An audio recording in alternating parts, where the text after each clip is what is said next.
Hey kids, this is Missenden Flyer here, hope you're well. Now, it's the last Wednesday of the month, which means it's time to do our regular look back at the month's motorcycling press from the UK. Because of the way that Wednesdays have fallen in January, means there are actually 5 copies of MCN to go through this week. So get yourself a brew, likely to be a long one. Stick around, stay tuned. Let's see what's been hitting the press for January 2018.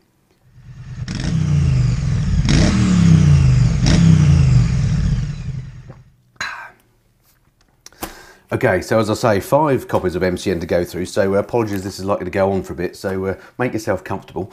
Okay, so I've got 4 articles in each paper just to mention to you, some things that have caught my eye as usual. Starting off with this, from the first paper. This is from the January the 3rd edition of the paper.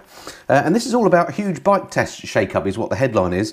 Of course, bike tests vary depending on what country you're in, but here in the UK, they make it pretty hard for people to ride motorcycles. And I won't go through all the permutations, but basically, if you're a youngster, aged 17 onwards, they really make it difficult for you to get a full bike licence. You basically have to take a compulsory basic training test, and then you have to do road tests, and then after a few years, you have to do another test. And so it goes on until you're, I think, 24, and then you can finally apply for your full test. Something like that anyway. It's complicated. It's a while since I did mine. But anyway, there's a big move to make things a little bit more straightforward, which has got to be great news as far as I'm concerned, because it just means we might get some more people into biking generally.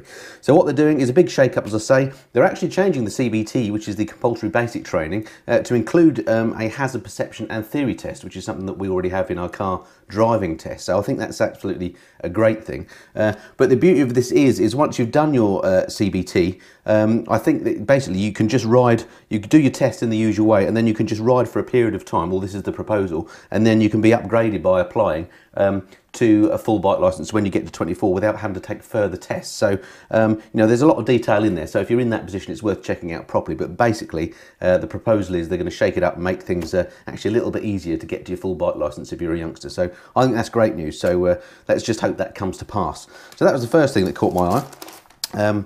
Next story in here, oh yeah, this is incredible.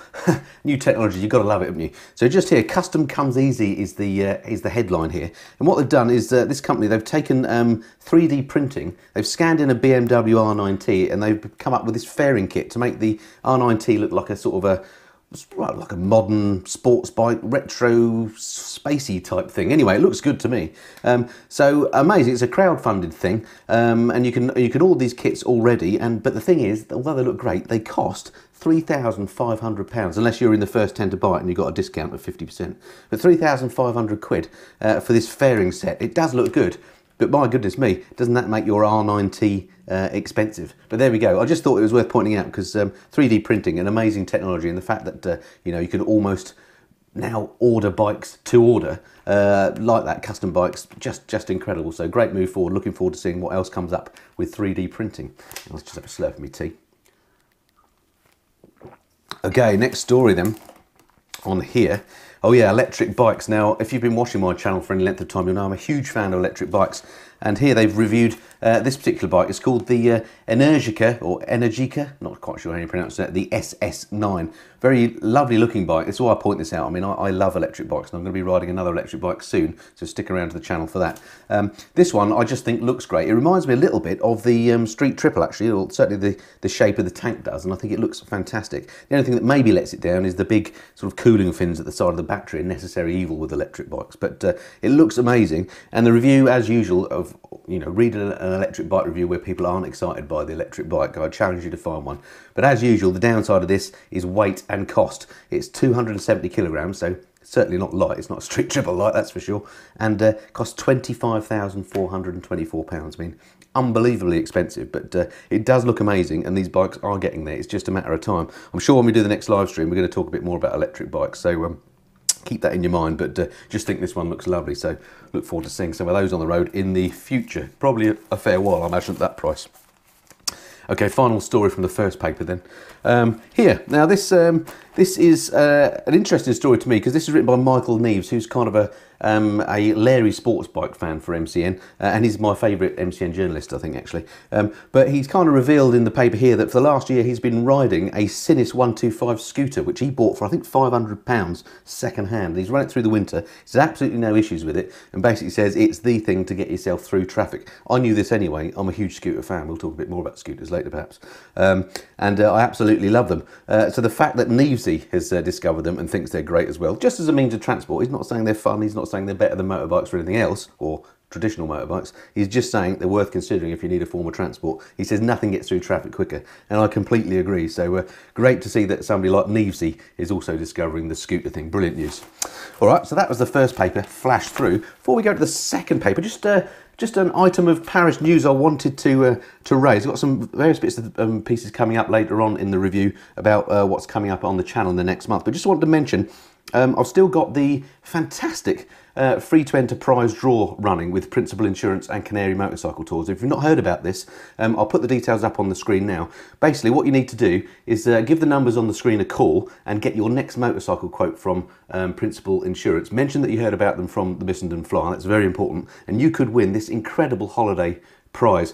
Basically, it's for two people. It could be you and a mate or you and your partner, a motorcycling tour of Gran Canaria. So fantastic weather whatever time of year you go. As I say, it's for two people. It includes 4-star hotel accommodation, hire of the bikes, your tour guide, your kit, and £400 towards your flights from the UK as well. And if you're going with one of the budget airlines, EasyJet or Ryanair, that'll cover your flights. So basically, this is an amazing opportunity to win yourself a week's holiday for two, motorcycling in lovely weather, in lovely scenery. If you saw my videos on that, then you'll see what's in store for you. So do check that out. Do give those numbers a call. I'll put that screen up again at the end so you can make a note of them, whatever. And if you do give them a call, it'll also be doing me a great favour here on the channel, because it means that Principal will realise it's worth sponsoring me and maybe sponsor me again next year. So that would be fantastic if you can do that. So that was that. And while I'm also, just reminds me while I'm thinking about Principal, I'm going to the London Motorcycle Show this month. I'm going on the 16th of February, which is the Friday. So if you're going to the London Motorcycle Show, do come along and say hello. I'll either be wandering about the hall,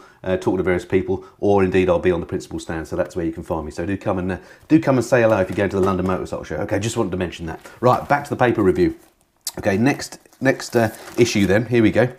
Right, now this caught my eye. This is the Aprilia RR. Now this is what Aprilia in their sports bike world regard as their basic bike, if you like, the sort of lower grade. If you follow Aprilia at all, you know that it's the V4 factory, which is the bike that everybody talks about, and that's got the full Olin suspension and lightweight wheels and stuff like that. It's a beautiful, beautiful bike. But now they've reintroduced the RR, which is the, in quotes, basic bike, because they obviously think it's worthwhile doing. The great news about this is it's actually, for a V4, and a beautiful looking one at that, is actually slightly less expensive than a Honda Fireblade. Incredible. Having said that, it's still, I think, 15.6k, so 15,600. A lot of money, but this is how much sports bikes cost these days. But a lovely, lovely looking machine, and of course a V4, which are very much in vogue these days, we'll talk about in a minute. I think it looks lovely. Personally, I've never ridden an Aprilia of any type, so if any Aprilia dealers are watching and want to lend me one, then I'm hoping this year, maybe in the summertime, I can actually get my hands on one to ride one. But it looks a beautiful, beautiful bike. I think out of all the sports bikes,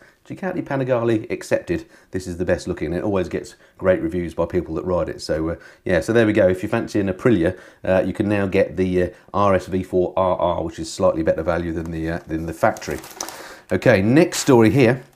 What have I picked out here? Oh yeah, this is a brilliant little story. Just tucked away on the edge here. New Biza is the title here. I'll just read it for you. It's very quick. Anand Mahindra, chairman of the company that owns the BSA name, has posted a suggestive tweet on Christmas Day. In the tweet, he apologises to Santa that he's not had a BSA to ride of late, but they're working on getting him a new one. So in other words, it's a little teaser. Maybe there's a new BSA coming along soon. Wouldn't that be absolutely fantastic? I know they're Indian owned now. Doesn't matter to me. As long as it's a great bike, then I'll be happy to ride a BSA. If it's a small capacity bike, maybe a sort of a 350 to 450 size, I think they'll be onto an absolute winner. Not only in India, but here in the UK as well, if it was available. So keep your eyes skinned for a new BSA coming out, hopefully in the next year. Wouldn't that be something brilliant? Okay, next story. MCN do these amazing group reviews from time to time, and in this week's issue, they've done a kind of a buying guide for used bikes, the best used bikes of 2018. And I won't go through them all, there's absolutely loads here. I only point this out because the winner, surprise, surprise, of this massive test is the good old BMW R1200 GS and the GS Adventure, a bike that, as you may know, I'm a huge fan of. They reckon it's the best second-hand buy that you can get. They're saying expect to pay between £7,000 and £12,000 for a second-hand one. Of course, it depends what age you go for. I assume that's referring to the current generation of liquid-cooled machines that have been around since 2013. I'm a massive fan of these bikes, as you may know. I've got one that looks very much like the one on this article here, actually, a red one, a 2014 model year mine is. I've had some big problems with mine online in the last few weeks, and I've got some videos coming up that talk all about them. Having just said how great they are, and I recently put up a 4-year review video saying I've had no issues with my bike. The week later, had a massive issue. Anyway, more coming on that soon, so stay tuned if you're a GS fan. You'll be interested to hear what I've got to say on that. Okay, and then the last article in this paper, again, another comparison. They've done a comparison here, a ride between the Triumph Street Triple R, not the RS, this is the R, another bike that I've been lucky enough to ride in the last year. I got to know this bike quite well. They pitted it against the new Ducati Monster 821. Not ridden the 821, lots of people have asked if I can, so I will try and get myself a review if I can, find a friendly dealer to ride a Ducati 821. But it's interesting, they pitted the two together, and although the Ducati maybe is a bit more exclusive, maybe is seen as a bit more desirable because of the brand, in fact, they've said that the Street Triple is the better bike. So, and again, I only pull this out because I'm slightly biased. I'm a huge Street Triple fan as well, owning an older 2012 one myself, but love these bikes. They're absolutely brilliant. I went out for a black on mine 2 days ago, just reminded me what brilliant bikes they are. There's no, you know, I can't imagine my bike without my garage rather, without a Triumph in it, and the Street Triple is the one for me. It's just an amazing bike.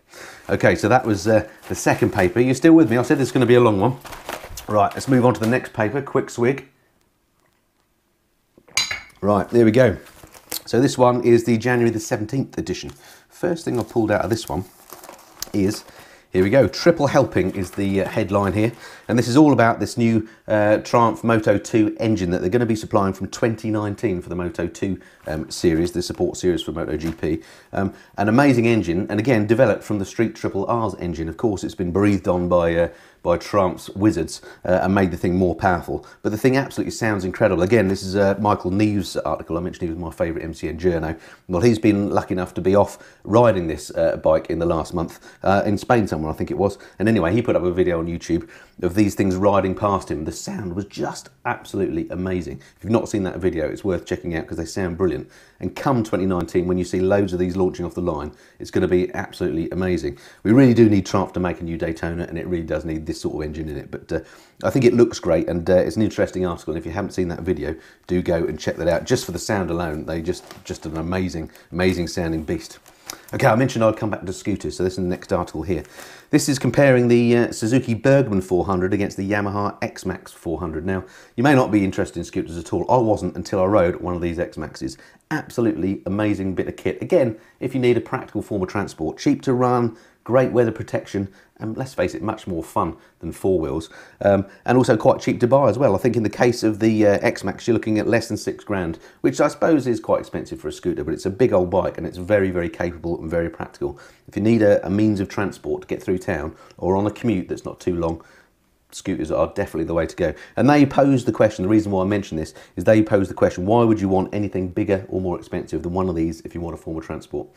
And I can't answer that. I completely agree. They're just, they are just the way to go. If you've never considered a scooter and you do need daily transport, do yourself a favour and go and try one. You might be surprised. Right, next up, lots in the press over the last month about Ducati because, of course, the V Twin is no more. Certainly in their flagship sports bike, the 1299 Panigale is no more. It's been replaced by the V4, of course. So there's a big article in MCN all about the sort of V Twin legacy. So just pointed that out, that they've kind of gone through this. I still think that the Panigale is a beautiful looking bike. In fact, the best looking bike that you can currently get. And I sort of lament the loss of the V Twin a little bit. I'm not particularly into the Ducati history. I just I just love the mark, clearly.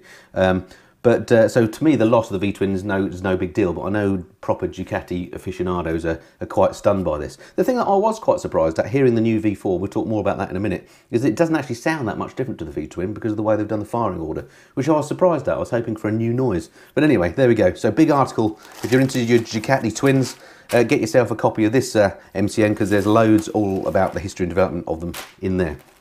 Okay, next article I pulled out here. Just something I wanted to raise really. They've done a test here of some dirt bikes, what I call proper hairy dirt bikes. So a Husky FE350, Honda CRF 450 RX and a KTM 300 EXC. Now these are what I call proper off-road bikes as opposed to my CRFL, which is a bike that you can take off-road, has high, good travel suspension and stuff, but basically has got a road bike engine. These bikes, if you buy them, they're super performant machines. They're highly strung competition machines, very capable. But from a practical point of view, what a nightmare to own. They basically have servicing intervals of every 15 hours. which just sounds a nightmare to me. In reality, 15 hours on a dirt bike is a long time, so in fact it's probably not that bad, but it still just sounds like a short service interval to me. And then the other thing is, you buy one brand new, and these things aren't cheap. They're around about the £8 mark. So for for a relatively small light bike, if you buy them brand new, the warranty you get on them is a 30-day warranty. Again, I guess that's just because they expect the bikes are going to be handled roughly, and things are likely to go wrong. But yeah, just a 30-day warranty and a 15-day service interval. Very interested to hear, if you've got one of these proper hairy, lairy bikes, how you find that. Is that really, can you live with that, or is it a pain? Are you better off if you're just an occasional green laner like myself, getting something like a CRF 250L that has service intervals that are measured in years as opposed to hours? But nonetheless, lovely bikes. I'd love to have a go on one. I've got a video coming up soon. I've been doing some off-road training in Spain last month, and I've got some videos coming up with me actually on some of these hairy, lairy bikes. So can't wait to show you that. So stick around, stay tuned for the next few Fridays, starting this Friday, where that new series is going to kick off. Tell you more about that in a minute. Okay, so that's that paper. Quick mid-paper slurp again. Right. Fourth paper of 5. Still with me? How are we doing for time? Gosh, okay. Right then, first article I've picked out here. I'm a huge fan of British bikes, even though, let's face it, not many bikes these days are built in Britain, other than the odd Triumph, but even a lot of Triumphs are made in Thailand. And I have no issue with which country of origin bikes are made in, as long as they're good bikes and well made. So it leads me to this story. Royal Enfield. They launched at Motorcycle Live, may have been earlier, but certainly the first time I knew of it was at Motorcycle Live, this new 650 Interceptor. I cannot wait to have a go on one of these bikes, because it looks very much to me like the Bonneville, the previous generation Bonneville. Which was a lovely looking bike, but I personally didn't much like the way it rode. The current Bonnevilles ride lovely, but the previous version just felt kind of heavy and slow to me. This looks kind of the same, but I was very fortunate in that I recently sat on one of these Interceptors at a dealer that's got probably this very bike, in fact, in the showroom, and the thing feels really, really light, which gives me great hope for how the thing's going to ride. And also the finish and build quality was lovely, albeit it was a pre-production bike that I sat on. So I've got really high hopes for when this comes out. A 650 Royal Enfield is going to be, it just looks a lovely machine. And the thing is with this, it's been designed at a UK facility that Royal Enfield bought. It's based down in Bruntingthorpe, and the guys that are running the show are ex-Triumph guys. These people, I'm not saying Royal Enfield don't, because they make masses of bikes each year in India, but these guys know how to design bikes. So if the design translates to good manufacturing in India, which I have no doubt that it will, then this is going to be an absolute winner. If they get the pricing right, if they come out with a 650 bike that looks like this and costs less than $5 I think they're going to be onto a winner here in the UK. I certainly cannot wait to have a go on one of them. I've already put my request in to do so. So as soon as they're available, I'm hoping I'm going to get a ride, and I'll bring you a review on them. So we're really excited about that. I just love the idea of riding a Royal Enfield. Okay, next story down the bottom here, Brembo latest. Now this, I only mention this because it's a recall story. Now there's been a recall on the BMW GS forks for a while. I've had all manner of trouble getting my recall sorted, and again I've got a video update on that soon, so I'll say no more. But this particular recall is for the Brembo master cylinder on certain bikes. It includes Panigales, it includes some Aprilias, Moto Morini, I think the Multistrada's affected, various other bikes, ex-Diavel, and it's for the master cylinder, as I say, of a particular Brembo brake. But what a nuisance if you've got one of these bikes and you have to get it done, because of course it's a safety critical item. I've even heard, talking to some dealers, that they've got bikes on the showroom floor that they've sold, but they can't let them go out because the recall hasn't been done yet. So these recalls, I'm sure companies don't do them, don't take it lightly when they decide they're going to do a recall. Can you imagine the discussion in the boardroom when they say we're going to need to do a recall? Because it's just hassle for everybody involved, cost for the manufacturer, hassle for the customer, and actually what a pain for the dealer as well in this case, because they can't actually sell the bikes or can't let them go out the door until the recall's done. So be interested to hear if you've been affected by this Brembo recall and how Ducati have handled it. It'd be very interesting to see how they've handled this compared to what I think is a bad handling by BMW for the fork recall that I've been subject to. More about that in a future video. All right, where's me number 3 story? Here it is. Okay, yeah, I couldn't get through January 2018 without talking about the Panigale V4 launch. All the journals have been on the launch now, and I've read quite a lot of reviews, seen lots of reviews, and I think without exception, every journal I've seen have said it's an amazing, amazing bike. It goes like stink, apparently. Holding on to it is one of the biggest issues, and also it's easy to ride. Unlike when they launched the original Panigale, the 1199 as it was then, which was a bit of a beast to ride, this thing apparently is an absolute puppy to ride. It's got that clever counter-rotating crank arrangement that they've taken from the MotoGP bike, makes it less likely to wheelie, and therefore means you can go really fast on the thing and hang on. And also, it's of course got all the latest generation electronics. So again, when it first came out, I thought the looks, maybe because it's a little bit more angular than the old Panigale that I love, wasn't quite sure, but it's grown on me, and I love this just as much as any other Panigale. And again, hopefully I'll get to have a ride on one of these at some point, but we'll talk more about the Panigale V4 in a minute.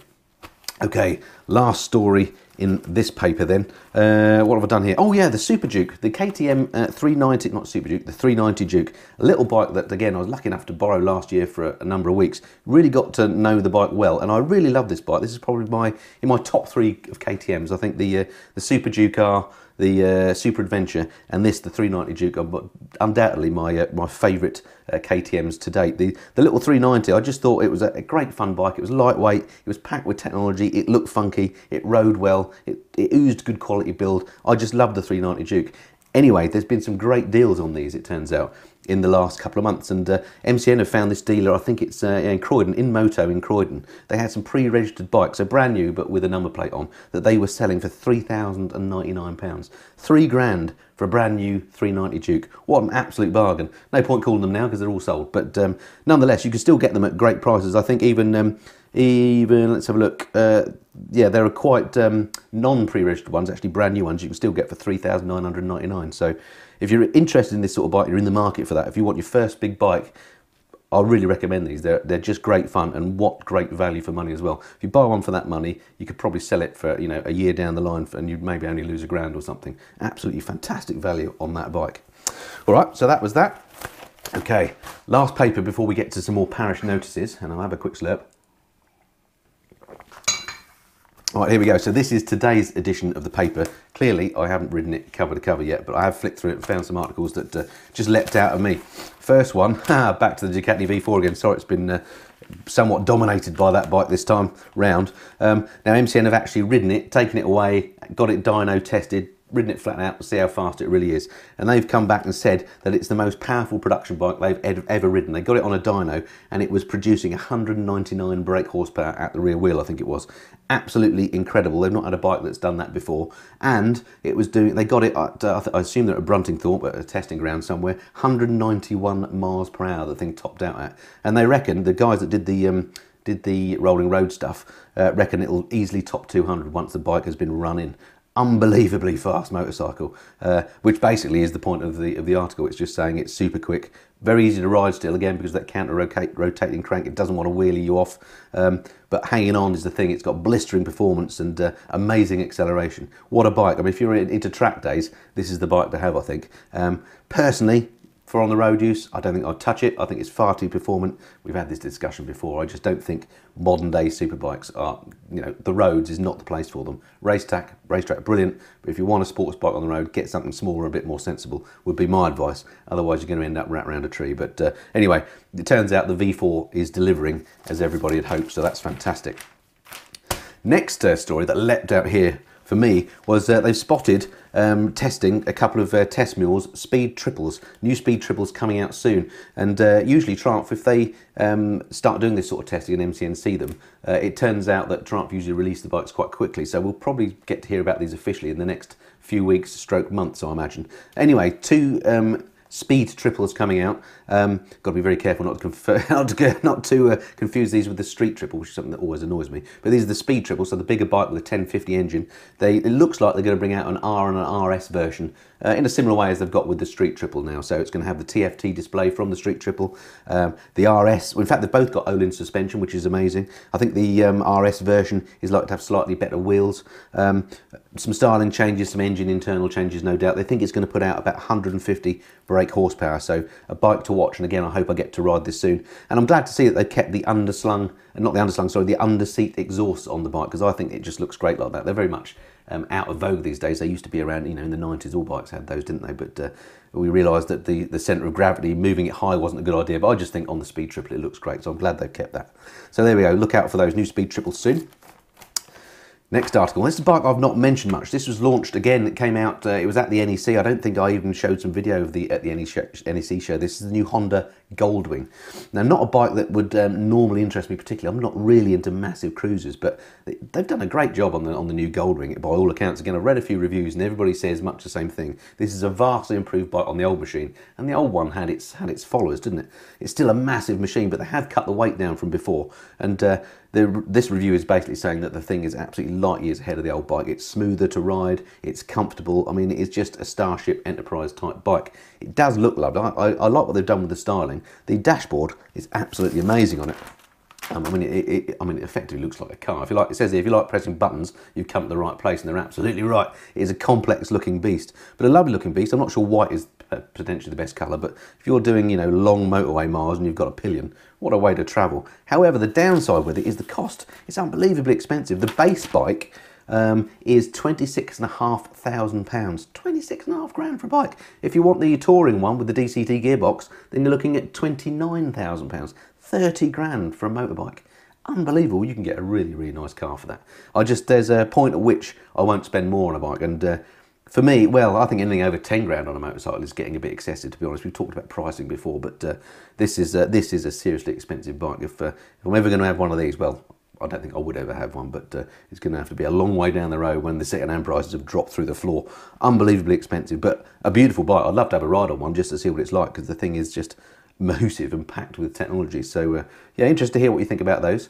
And then the last story before we get on to some parish notices that picked up here, the Z900 RS, the Kawasaki, however you pronounce it. They've done a comparison here between the Z900 RS, the BMW R9T Pure, and the Triumph Thruxton 1200 to see which comes out best. And it's really kind of the first time they've been able to do a group test, including the new Kawasaki Z900, which, again, another bike that's at the NEC, looked beautiful. Can't wait to have a ride on it.